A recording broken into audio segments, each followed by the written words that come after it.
বারবার রিকোয়েস্ট করতেছি যে মেডিকেল যাবো, ঢাকা ভার্সিটি বক্কর চক্কর কত কথা বইলা তারা রুল ব্রেক করাইলো, এখন আমাদের তারা দিবে না, এখন আমাদের উন্মুক্ত ঢুকাইতে বলে তারা 150 টাকার।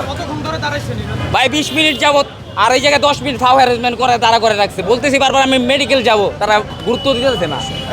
বাংলাদেশের একমাত্র স্মার্ট সিটি বসুন্ধরা এখন আরো নিরাপদ, আধুনিকতায় আরো এক ধাপ এগিয়ে। 4টা পাম্প অলমোস্ট ঘোরা শেষ ভাই। নীলক্ষেত গেছি, লোক আছে বলছে পা তেল নাই। নীলক্ষেতের মোড়টা গেছি, ওইটাও লোক আছে, লোক ইয়ে নাই। ঢাকা কলেজ গেছি, ওখানে বন্ধ। ওইখানে আবার এই যে হাতি সিনেমা এখানে গেছি, পাম্পে গেছি, পোস্তাকান, ওইটাও বন্ধ, সব বন্ধ। তো এখানে আসলাম, শেষ পর্যন্ত দিল, তাও অনেকক্ষণ 60-70টা বাইকের পরে পাইলাম বাইক আর কি। ঠিক আছে, তো এই স্ক্যাম কবে বন্ধ হবে?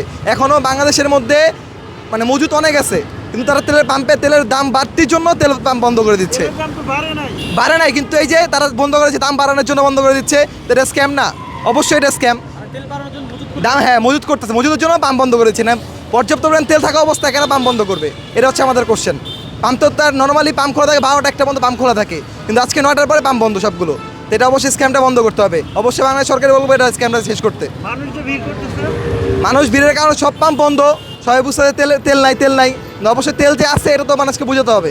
এটা অবশ্যই সরকারের পদক্ষেপ নেওয়া উচিত, আমার যেটা সাধারণ জনগণ হিসেবে মনে হয়।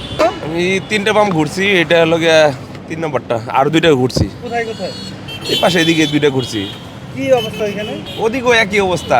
তারপরে আপনার লাস্ট মক্কাতে ঘুরছি, ওখানেও ওদের সেটা মোটরসাইকেল নিয়ে ঘুরছিলাম একবার, তখন ওদের সেটা আপনার ফেরত আইছি। বন্ধ নাকি? না, তেল দিতেছে, অল্প দেয়। তেলের দাম তো বাড়ে নাই, এখন কত না এটা দেখা যাবে। তেলের দাম তো বাড়ে নাই, হ্যাঁ, কিন্তু ভিড়টা আসলে কেন? মানে এই যে ভিড়টা, তেল নিতে এসে যদি এরকম ভিড় থাকে তাহলে তার কেমনে বলবো। এখন যদি টাকাতে তেল নিতে এসে যদি মানে এখন তোর সংকট পড়ে না, এখন মাত্র 4 দিন, 4 দিনে যদি এই অবস্থায়, তাহলে তো ওদের 12টা বাজে ছেড়ে দিবে। আমরা তো বাঙালি, তো দাম না বাড়লে আমরা এখানে প্রচুর পরিমাণ বিনামে তেল পাই নাই। এখনও তেল পাই না, কোনো পাম্পে তেল দিচ্ছে না, সব বন্ধ করে রাখছে। বন্ধ করে রাখাটা কি ঠিক হয়েছে? না, ঠিক হয় না, এটা ওটা সার্কুলার দিয়ে ঠিক হয় নাই।